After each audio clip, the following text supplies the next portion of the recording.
First question number 51 है growth rates. उसमें कहते हैं you are given the series of cash flows shown in the following table. Cash flows हैं आपके पास जो है टोटल, यहाँ पे उसने साइड पे ईयर्स बताए हैं। तीन तरह की आपके पास केसेस हैं, केस ए है, केस बी है, केस सी है। केस ए में जो आपके ईयर्स हैं वो 5 हैं, केस बी में आपके पास 10 ईयर्स हैं और केस सी में आपके पास 7 ईयर्स हैं। Means for a n will be equal to 5, ठीक है।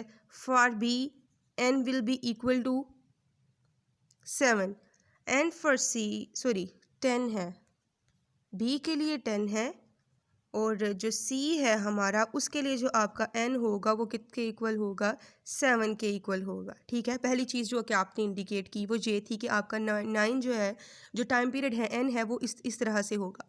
उसके बाद वो आपको कहता है रिक्वायरमेंट नंबर ए में, calculate the compound annual growth rate between the first and last payment in each stream.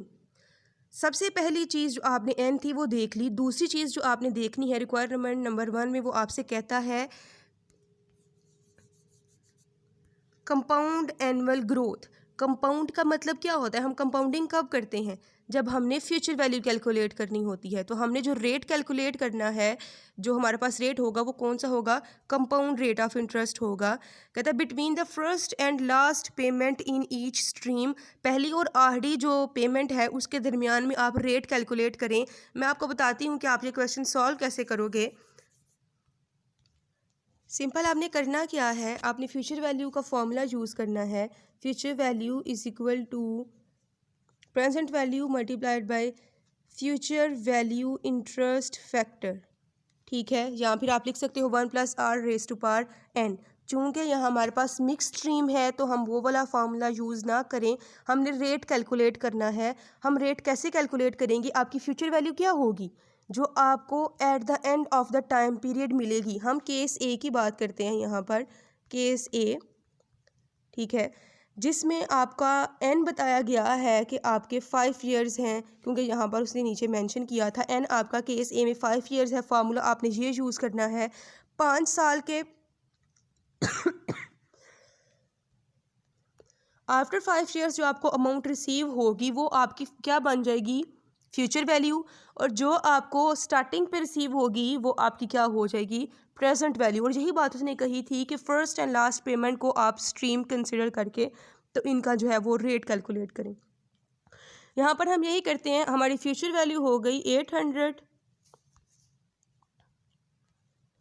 Present value है हमारे पास 500 और मल्टीप्लाई कर देंगे हम future value interest.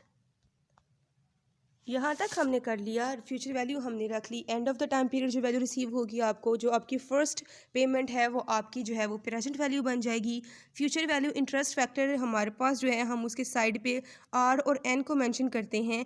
Are percent है, हमें नहीं पता कितने परसेंट पे अमाउंट होगी। रेट ऑफ इंटरेस्ट जो है वो कितना है हमें नहीं पता, इसलिए मैं सिर्फ यहाँ पर r% लिख रही हूँ।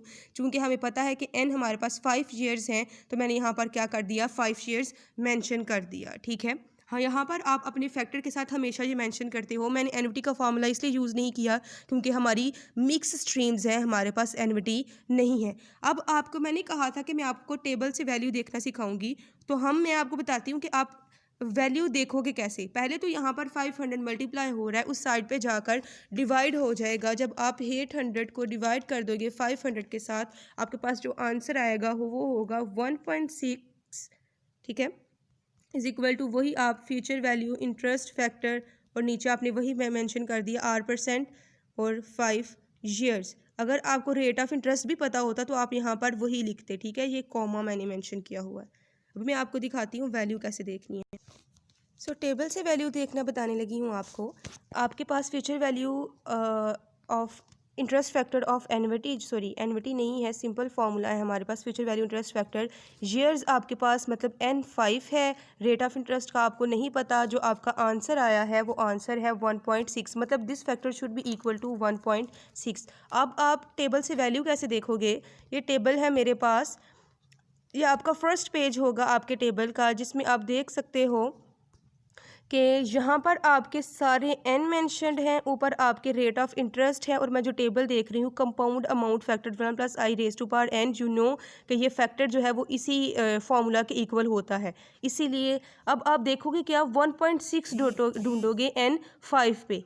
n आपका 5 है तो यहाँ पर देखो कि 1 पॉइंट जो है 5 से आगे जो है वो कितनी अमाउंट है। मैं 5 के नीचे एक लाइन लगा देती हूँ, ये ऑलमोस्ट ऐसे बन जाती है, ये 6 के नीचे है। वैसे आप चेक करते जाओगे कि 5 की कौन कौन सी अमाउंट बनती है। 1.05 है, 1.77 है, मतलब ये 1.6 किसी में भी नहीं है। तो हम नेक्स्ट पेज पे मूव कर जाते हैं।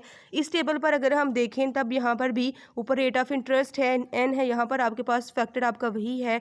वही देखोगे आपके 5 वाली जो एन है उसमें 1.6 कहाँ पर आता है, यहाँ पर भी नहीं आ रहा कहीं पे भी। ये 1.3 है।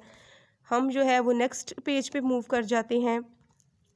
ये वही टेबल है आपका जो कि आप पहले भी करते आए हो। वही 5n पे देखेंगे 1.6 कहाँ पर फॉल करता है। ये 1.5 1.6 ये यहाँ पर फॉल कर रहा है, ठीक है। ये अमाउंट बन जाती है एक सेकेंड, ये 1.61061 रेट ऑफ इंटरेस्ट आपका क्या बन रहा है, 10%। तो सिंपल जो आप है यहाँ पर आपके क्वेश्चन में केस ए में मेंशन कर सकते हो कि जो हमारा आर है वो क्या है, 10%। चूँकि हमारा आंसर 1.6 समथिंग है, अगर फैक्टर के हिसाब से देखा जाए तो ये आंसर आप इसको ये लिख सकते हो जैसे कि मैंने आपको पहले लिखना बताया था। आर इज़ इक्वल टू 10% लिखने की बजाय आप मेंशन कर सकते हो कि आर हमारा जो है वो लेस देन है, सॉरी यहाँ पर लिखोगे आप कि आर हमारा जो है वो, हम यहाँ पर मेंशन करेंगे चूँकि हमारा जो आंसर है वो 1.6 है, लेकिन जो हमने वैल्यू देखी थी उसमें हमारा आंसर 1.61051 है। उस वजह से मतलब हमारा रेट ऑफ इंटरेस्ट 10% से कम है और 9% से ज़्यादा है। इसलिए आप यहाँ पर मेंशन करोगे जो आपका रेट ऑफ इंटरेस्ट है, जिसको आप आई भी लिखते हो, जिसको आप के भी कभी कभी कह लेते हो, हम यहाँ पर आर ही लिखेंगे क्योंकि हम आर ही यूज़ करते हैं। जो आपका रेट ऑफ इंटरेस्ट है वो जो है हमारा ग्रेटर देन है 9% से, और हमारा rate of interest less than है 10% से। तो आप इसका answer R is equal to 10% नहीं लिखोगे। ये चीज़ मैंने आपको पहले भी एक्सप्लेन की थी। आप जो है ये सिंबल्स यूज़ करते हो कि जो हमारा रेट ऑफ इंटरेस्ट है वो 9% से तो ज़्यादा है लेकिन 10% से क्या है, कम है। तो आप इसका आंसर ऐसे लिखोगे। केस जो बाकी हैं आपके उसको आप वैसे ही लिख सकते हो। यहाँ पे केस बी भी आप ऐसे देखोगे जहाँ पर एन आपका 10 है, आप टेबल में से वैल्यू देख सकते हो। सी वाले में भी ऐसे टेबल से वैल्यू देख सकते हो। अगर मैं यहाँ पर टेबल से वैल्यू ना देखती तो पता मैं कैसे सॉल्व करती। उस केस में मैंने ये फैक्टर नहीं लगाना था। अगर मेरे पास टेबल ना होता तो मैंने सिंपल ये करना था 1.6 जो कि 800 को 500 से डिवाइड करने के बाद आया था 1 + r रेज़ टू पावर 5। फिर आप यही लिखते हो कि taking 1/5 power on both side. यहाँ पर आ जाना था 1.6 की पावर 1/5, और यहाँ पर भी आपका 1 + r raise to power 5 multiplied by 1/5। 5 से कट गया तो 1.6 की जब आप 1/5 पावर लेते हो तो आपके पास आंसर आ जाता है 1.0985 इज़ इक्वल टू 1 + r। ये 1 यहाँ पर ऐड हो रहा है, वहाँ से जाकर लेस हो जाएगा। तो आपका r जो है विल बी इक्वल टू 0.0985% नहीं, क्योंकि हम 100 से मल्टीप्लाई करेंगे तब परसेंट बनेगा।